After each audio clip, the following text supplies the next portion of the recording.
Sawadee tuk konaka, dajahao, hello everyone and welcome back. Most of you probably know I study at Duke Language School and I made a full review of what studying there is like. And I also mentioned that I would be moving from in-person to online classes, and I asked if you'd like a video and people said yes, of the comparisons. So here's that video. I studied Connect 1 online and Connect 2 in person. Well, I studied two books online.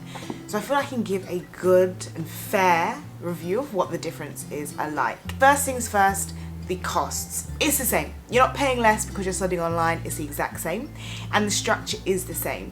It's 3 hours either in the morning, 9 till 12, or in the afternoon, 1 till 4. Also, the books used are the exact same. So there's no change in the books and you do need to have your book. But with online, they do show it on the screen, usually during the lesson, unless it's like a discussion and then it'll just be everyone's faces.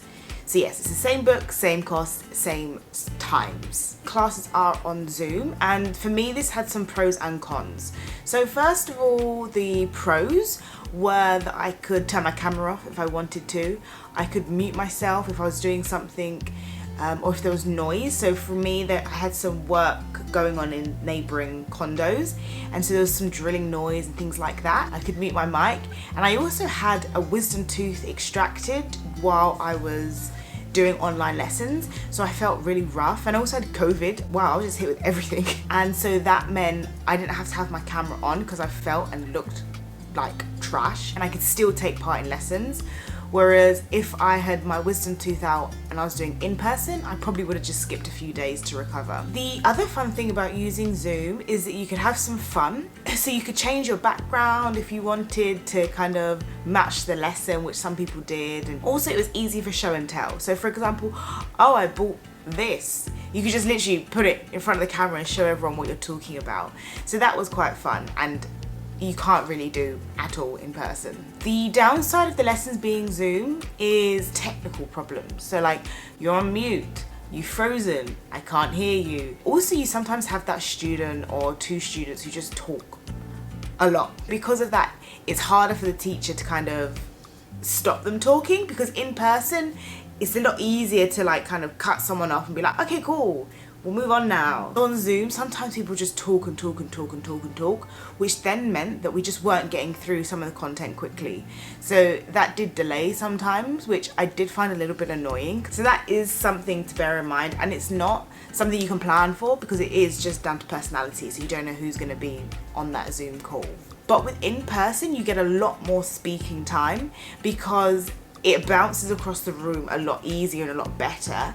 And I feel like the speaking time is a lot fairer, and the teacher makes sure that everyone speaks equally, and it's a lot easier to manage the time in person because everyone can see each other, and the vibe is just a lot better because like I said, you naturally just bounce off each other.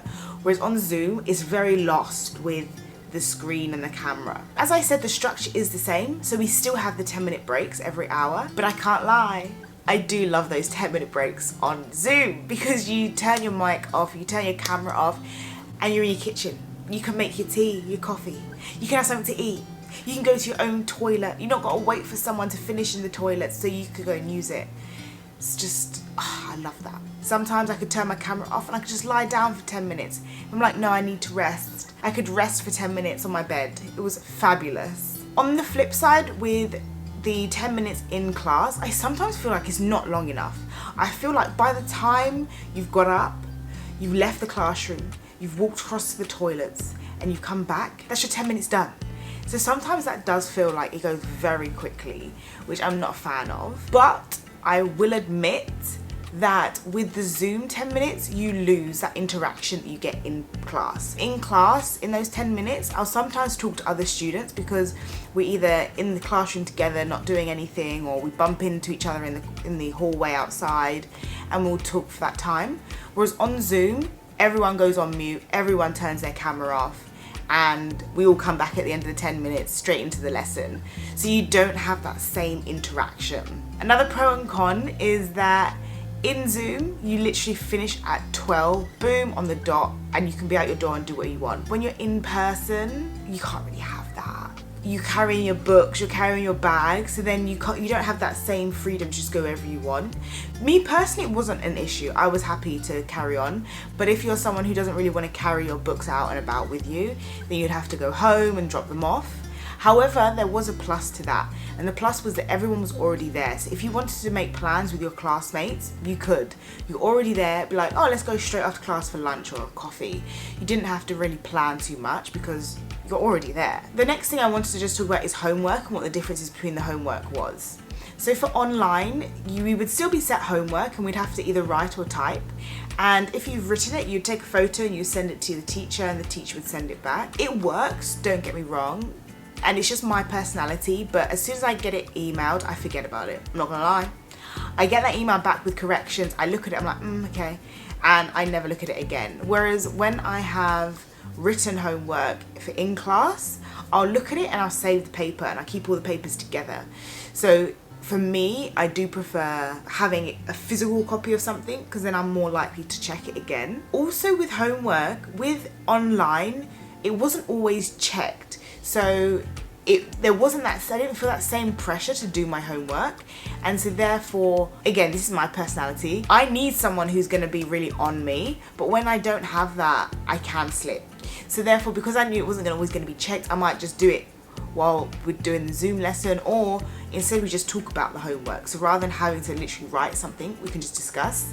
Whereas in class, you have to have written it and then everyone's got their paper there, everyone's reading from their paper. So there's also that social pressure of making sure you've done it. And also the teacher collects the homework. So again, you need to have something to hand in. And so that really forced me to continue writing and practicing my writing, which I personally preferred. But it's up to you which you prefer. If you prefer typing, then you can do typed homework as well. You just have to email the teacher. And moving on to another one, and that's making friends. So I'll say making friends is a lot easier in person than online. So of my friends I've made at the school, 1% was made during the Zoom lessons, and that was purely because the student mentioned the fact that they watched BLs, and I was like, I also watch BLs, and I sent them a private message on the Zoom and I was like, hey, big fan of BLs too, and we just started talking that way. Whereas in person, it's so much easier to make friends because you're either sat next to them, you bump into them, you start talking, they mention something, so you follow up on it and you bounce off each other, you go for a coffee, you go for lunch, because you're already there, so you're not having to kind of go out of your way to meet them. So I definitely think if making friends is one of your goals, in person is definitely better. And then the final topic I want to touch on with my differences is flexibility. I think it goes without saying that in person has very little flexibility. You have to be there. If you're not there, you're not attended, you're not marked as being attended. No. You're not marked as in attendance. There's no flexibility. You gotta be there for your lesson. If you're not there, you're square. With online, there's a lot more flexibility. So to be honest, I don't know the rules around this, but you can be in lesson without being in Bangkok. So there were some people who were traveling in my class who were in different areas in the lesson. There were people in different provinces, different countries. They were still able to log in and do their Zoom lessons. There was a lot of flexibility around where they were based while doing their lessons. And the other flexibility point is, and I am guilty of this myself, you could literally wake up at 8:59 and make that 9 a.m. lesson. All you have to do is log in, make sure presentable, hello, sawadee, and you're in. Whereas in person, you've got to factor in how you're getting there, what's the weather like, things like that. Overall, I think which one you go with will really depend on your goals. So if your goal is to learn Thai and that is it, you do not care about anyone else, and you want that flexibility, then I would say online is probably better because you don't have to worry about making friends. You're literally just there to learn, log off, and go about your business. If you do want that element of making friends, connecting, speaking more, then I would highly recommend in person. Personally, although there are many benefits of online I really enjoyed, mainly being the fact I could turn my camera off and go and make a cup of tea during those breaks, and at 12 o'clock I could turn my camera off and I was already in my room I could turn up to lessons in a plain t-shirt and pajama bottoms and they wouldn't know. That I love because, you know, I'm lazy. But if I'm honest, hand on heart, I do prefer in class. And for me, it was purely because I was able to make some really great friends through that, some great people who I've been able to go out for lunch with, coffee with. I felt that my speaking was a lot better because I was forced to speak more because, like I said, you're in class, everyone's looking at you, you speak a lot more, there's a lot more time for speaking. And I just feel like I got a lot more out of the learning experience that way. And I found myself kind of taking in more in person than online. Because in person it's hard to kind of zone out and things like that. Whereas online it's a lot easier to zone out and to get distracted and things like that. So for me, I preferred in person. But like I said, it all depends on what you want to get out of this journey and which would suit you more. Because it's not going to be the same for everyone. But that is how I found the differences between online and in-person studying at Duke. I hope you find that helpful. I am not sure if online is going to remain a thing because I believe it only really started because of COVID. So I don't know, maybe this review will be utterly useless in a couple of months, who knows?